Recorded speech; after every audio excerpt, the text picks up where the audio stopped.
Ndugu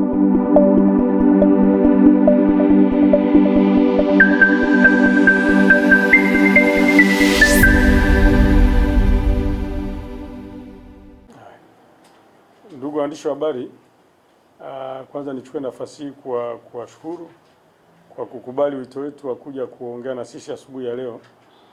Labda tu niseme kwamba leo tumeitana kwa jambo kubwa muhimu katika nchi yetu hapa Zanzibar, lakini na Tanzania kwa ujumla wake. Jambo leo ni kwamba napenda kuarifu wananchi tu kwamba najua wengi wanajua, lakini katika muktadha wa kiulinzi kwamba tarehe 31 mwezi wa kwanza mwaka 2026 kwa maana ya kesho, kutakuwa na mchezo wa kimataifa wa mpira wa miguu kati ya timu ya Young Africans ya Tanzania na Al Ahly ya Misri.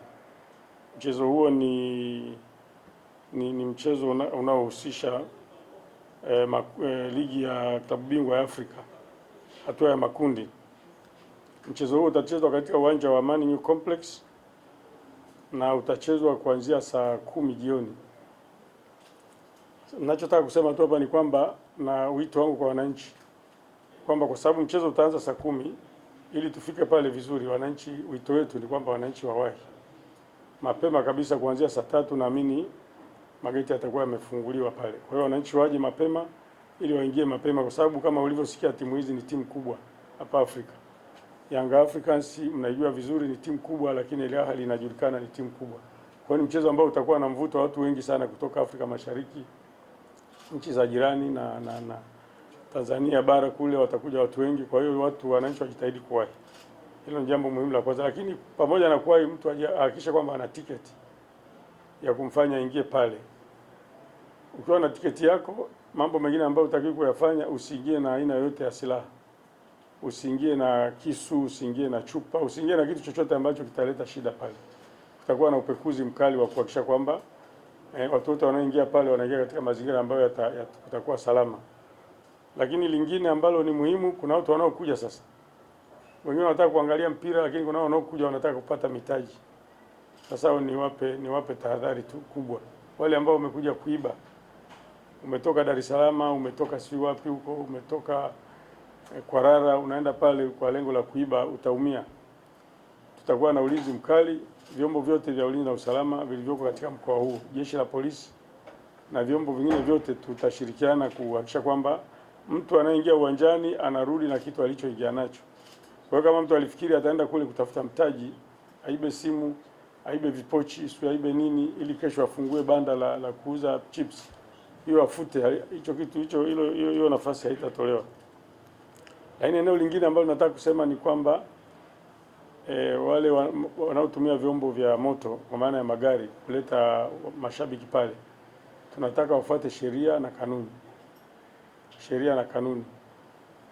Usije ukaja pale una gari ambalo linatakiwa ni la mizigo afu umepakia abiria. Hiyo utajitafutia balaa, utakamatwa pale pale, hutaingia kwenye mpira. Wale uliowabeba kwa kuwadhulumu kama mizigo wao tutaacha waingie kwenye mpira, wewe hutaingia kwenye mpira na gari litakamatwa na kukaa kituo cha polisi na utafikishwa mahakamani Jumatatu. Sasa angalia utakapopoteza. Kwa hiyo tunachotaka magari yale ambayo yana sifa za kubeba abiria ndio wabebe abiria kwenda pale. Jambo lingine, tutoe wito tu sasa kwa heshima hii ambayo tumepata kutokana na kuwa na uwanja mzuri. Watu wote watakaoingia pale uwanjani tushangilie vizuri bila kuleta vurugu, bila fujo. Tunajua wale wenzetu wanakuja kule, tuliona mechi iliyopita na miale ile ya moto na nini, mafashifashi, hilo tutadhibiti. Kwa mtu asijaribu kabisa kuingia na vitu ambavyo vitaleta usumbufu pale, vitafanya ule mtiriko wa kuangalia mpira upotee. Kwa hiyo wananchi waangalie vizuri, na wale Waarabu wale nitoe wito kwao pia, kama wanasikia Kiswahili au mtu yote atawatafsiria, ni marufuku kabisa kuingia na vile vitochi vyao.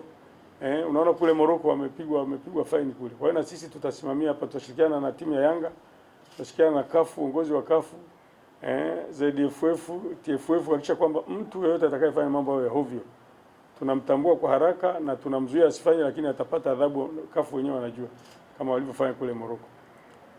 Kwa ninachotaka kusema tu ni kwamba mpira huu ni furaha kwa watu wa Afrika. Kwa hiyo watu waingie vizuri, tutahakikisha kwamba wanakuwa salama. Hayo ndio mambo niliyokuwa nataka kusema kuhusiana na mechi hii. Kwa hiyo nakaribisha maswali kama kuna lolote.